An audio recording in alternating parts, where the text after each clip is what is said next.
Hello. I wanted to do another video since it's like the only day I've had at home in, I don't know how, since the last time I made a video, pretty much. I wanted to tell you a story about something unusual that happened to me, and it's just a little strange.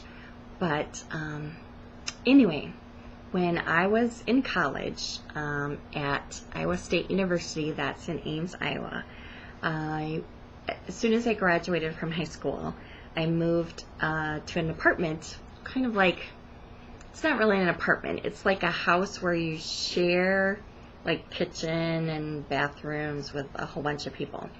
And so I moved there and shared, like, the attic was like an attic converted into an apartment on the upper level of this old house.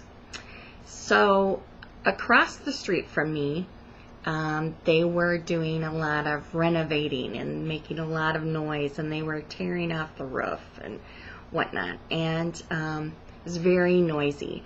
But if you know anything about that part of the state, in the summertime it gets very, very hot. And plus, it being an attic apartment, we always had our windows open.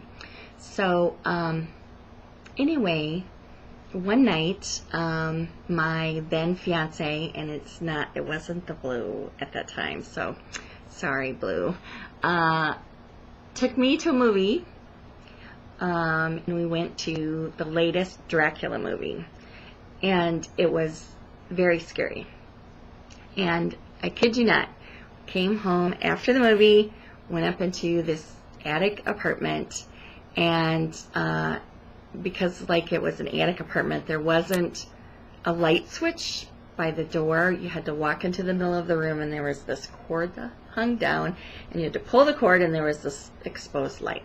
So it was, a little bit dark, but the apartment was next to a busy street.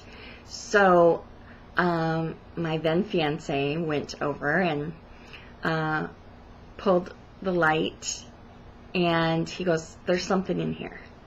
And I said, "What do you mean?" And he goes, "Duck down." And so I ducked down, and sure enough, flying around in the apartment, or actually this attic of this house, was a bat. A bat. A bat. Now, I don't really like bats, but I wasn't really like petrified of them. But I don't like to be in like close quarters with them flying around. So this person, and of course, we had just come from the Dracula movie, so this is just, the timing is just fabulous. So he watched the pattern of the bat flying around in the room, and he got a towel, and he did one of those kind of towel flip snap things, and stunned the bat, and took the bat and in the towel and let it go outside. So I was totally freaked out by the whole bat thing, but I thought, save the day, the bat's gone, and so everything is okay. So a couple days later, I was starting to wake up in the morning, and it was kind of, dusk. It wasn't really light out, it wasn't really dark, it was kind of that in-between time. And I felt like there was something right above my head. And Lola's barking. "Lola, what do you want? Come here." "Hello, Lola." I felt like there was something right above my head, and I pulled my covers, and right above my head was a bat circling.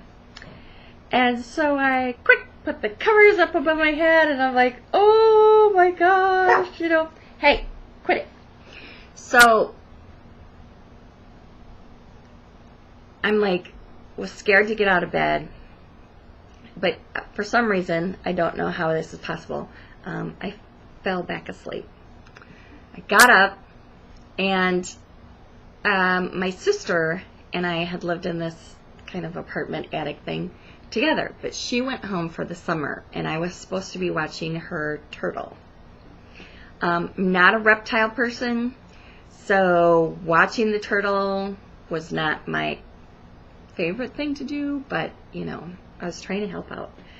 And I had noticed that, like, when I was starting to get up to get ready to go to work, and it was really early in the morning, that he acted like he was swimming a lot. It was kind of a big box kind of turtle thing. And I thought, all right, he's a happy camper. He's like swimming or something. And so I didn't have my glasses on, and I really need my glasses. So I kind of went over next to the turtle, and I noticed like this bump on the turtle's back. And I'm tired. I've been working a lot. It's early. I'm not a morning person. I don't have my glasses on. So what do I think? I think, oh, the turtle had a baby. In the middle of the night, the turtle had a baby. And I just started to put my hand down next to the turtle because I'm like, I want to touch the baby. I want to touch the baby turtle. But something stopped me. I don't know what it was, but something stopped me. And I thought, you know what? I'm going to go put my glasses on, and I'm going to turn on the light. So I went and I put my glasses on, and I turned on the light, went over by the turtle, so excited to see the baby turtle that had, miraculously happened in the middle of the night without, other turtles there or anything. So I looked down, and much to my shock, I wouldn't call it awe, I'd call it more fright, shock, everything attached to the back of that turtle that was swimming frantically was a bat. A bat. A bat! Oh my gosh, a bat. So I am beside myself. Freaked out, major, big time. Didn't know what to do.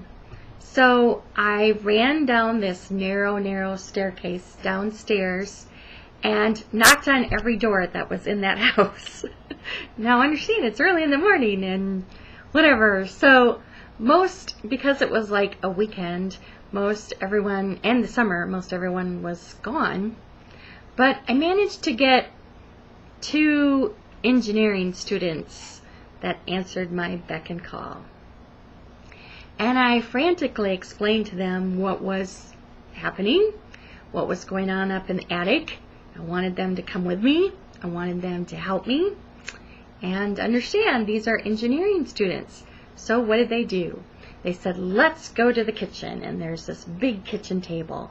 And one of them disappears. And he comes back with his engineering kit.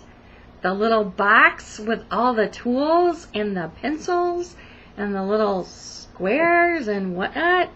And the other guy disappeared, and he came back with this huge piece of paper, like the size of something you would draw a house plan on. And they start making a plan about what they're going to do about the bat on the back of the turtle that is upstairs in my apartment as we speak.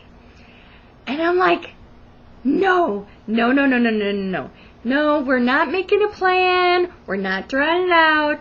You're going upstairs right now, and you're going to help me. We're not, no. We're not doing it this way. And they tried to argue with me, and meanwhile, they're rifling through the drawers, and they're getting things like a large knife, and they're getting things like hot dog tongs, and like those little things that you stick in the ends of corn. And this whole, I said, that's it. Take whatever you have in your hand. As we're walking up the stairs, you're going to figure out what to do, and you're going to fix it.